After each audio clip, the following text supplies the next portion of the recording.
आज म यहाँहरूलाई सानो एउटा छोटो कथा सुनाउन गइरहेको छु। एकदम इम्पोर्टेन्ट कथा छ, पोजिटिभ थिङ्किङ सम्बन्धी रिलेटेड छ। कुनै एक समयको कुरा हो, एउटा गाउँमा एकजना वृद्ध बसोबास गर्ने गर्थे।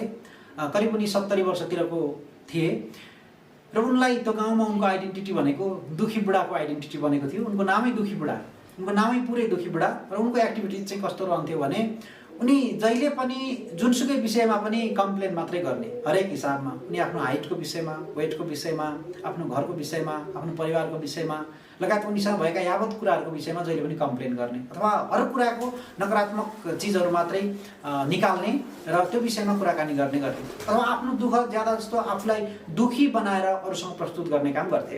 मान्छे गाउँलेले भेट्यो भने उनले चाहिँ आज मेरो यो पनि छैन, मेरो घर पनि राम्रो छैन, मेरो परिवार पनि राम्रो छैन, अथवा मेरो फेस पनि राम्रो छैन, अथवा मसँग यो चिज छैन, जे छैन, जे उनको कमजोरी छ, जे कमजोरी देखाउन सक्थे त्यो कमजोरीको विषयमा मात्रै कुरा गर्ने गर्थे।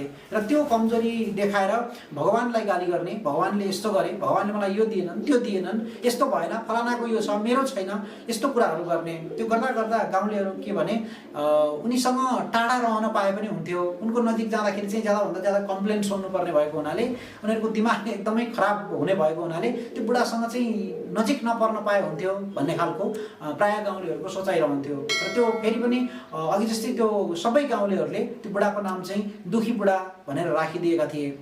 अनि यो चलिरहेको थियो, यो 10औं वर्ष भयो, वर्षौँदेखि त्यो बुढाको नाम दुखी बुढा भन्ने चलिरहेको थियो। गाउँलेहरूले उनलाई दुखी बुढा भन्थे। उनले सधैँ जसलाई जे भेटे पनि, जसलाई भेटे पनि उनले कम्प्लेन मात्रै सुनाउने गर्थे र आफ्ना कमी कमजोरीहरूको विषयमा कम्प्लेन मात्रै गर्ने गर्थे अथवा जहिले पनि दुःख मात्रै व्यक्त गर्ने गर्थे। अल्टिमेटली एक दिनको कुरा हो, एक दिन के भयो भनेदेखि एउटा खबर आयो, गाउँमा एउटा व्हिम आयो, हल्ला आयो, दुखी बुढा खुसी भए अरे, दुखी बुढाले नराम्रो कुरा, दुःखको कुरा गर्न छाडे अरे भन्ने एउटा गाउँभरि एउटा हल्ला फैलियो। यो हल्ला फैलिएपछि के साँच्चीकै दुखी बुढाले दुःखको कुरा गर्न छोडेका हुन् त भनेर मान्छेहरूले बुझ्न थाले। बुझेपछि वास्तवमै हो रहेछ, दुखी बुढा अब दुःखको कुरा गर्दैनन्, अब खुसी हुन्छन्, अब सुखी भए, सम्पन्न भए भन्ने खालको कुरा गर्न थाले अथवा सन्तुष्टि व्यक्त गर्न थाले आफ्नो लाइफप्रति, आफूसँग भएका विभिन्न कुराहरूप्रति भन्ने खबर पाएपछि विभिन्न खालका टेलिभिजन च्यानलहरू, पत्र पत्रिकाका चाहिँ पत्रकारहरू उनलाई भेट्न गए। वास्तवमा के भयो त, दुखी बुढा यत्रो कसरी खुसी भयो त? यत्रो वर्षसम्म खुसी हुन नसकेका बुढा, 70 75 कति वर्ष भइसकेका थिए, यी बुढा खुसी हुन सकेका थिएनन्। आज अचानक यी बुढा कसरी खुसी भयो भनेर पुरा टेलिभिजनका पत्रकारहरू अनि पत्रिकाका पत्रकारहरू गएर क्यामेरा टक्क स्ट्यान्ड बाई राखेर बुढाको इन्टरभ्यू सुरु भयो। अनि पत्रकारहरूले बुढालाई सोधे, तपाईँको यो खुसी हुनुको राज के हो भनेर पत्रकारहरूले सोद्धा उनले एक शब्दमा जवाब दिए, बाबु आज म 80 वर्ष पुगेँ, आज म 80 वर्ष पुगेँ, 80 वर्षको उमेरसम्म मैले सुखको खोजीमा बिताएँ, सुखको खोजीमा बिताएँ।